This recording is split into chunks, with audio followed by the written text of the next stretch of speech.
ఒక్కసారి నీ నాలుకను గురించి మరలా నువ్వు ఆలోచించు. నువ్వు చాలా జాగ్రత్తగా కాపాడుకోవాలి దాన్ని. మనిషి అట అన్నిటినీ కంట్రోల్ చేయగలుగుతున్నాడట, కానీ ఎందుకో నాలుకను కంట్రోల్ చేసుకోలేకపోతే బలహీనత. అలా అక్కడ మాట్లాడుతూ అంటే మృగాలు అంటే చూడండి, ఒక ఏనుగును మనిషి కంట్రోల్ చేయట్లేదంటే చేస్తున్నాడు కదా. మృగాన్ని ఏమంటే సింహాన్ని కూడా మనిషి ఆడిస్తున్నాడు. సింహాన్ని చేత కూడా అవసరమైతే గడ్డి తినిపించగలరు. దాన్ని చిన్నప్పటి నుంచి దాన్ని అలా పెంచుతాడు, అదే తింటుంది అది. అంటే ఒక సింహాన్ని, ఒక పులిని, ఒక ఎలుగుబంటిని కూడా మనిషి కంట్రోల్ చేసుకోగలుగుతున్నాడు.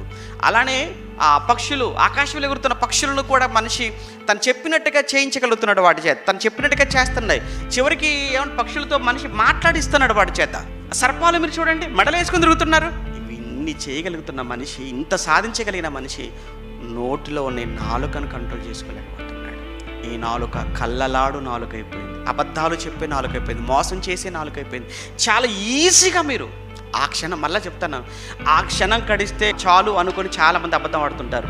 ఇప్పుడు అవసరం తీరితే చాలండి, ఈ క్షణం గడిస్తే చాలండి అనుకొని, ఈ క్షణం గడిస్తే చాలు, ఈ అవసరం తీరితే చాలు అనుకొని మీరు అబద్ధాలు చెబితే ఎప్పటికైనా నిజం అనేది తెలియకుండా పోదు. ఒక అబద్ధాన్ని కప్పిపుచ్చుకోవడానికి మనిషి మరొక అబద్ధం, ఈ రెండింటిని కప్పిపుచ్చుకోవడానికి మూడో అబద్ధం, దీన్ని కప్పించుకున్న ఇలా అబద్ధాలతో అబద్ధాల మీద కట్టుకున్న నీ జీవితం, అబద్ధాల మీద కట్టుకున్న నీ సాక్ష్యం, అది ఎంతకాలం నిలబడుతుంది చెప్పు?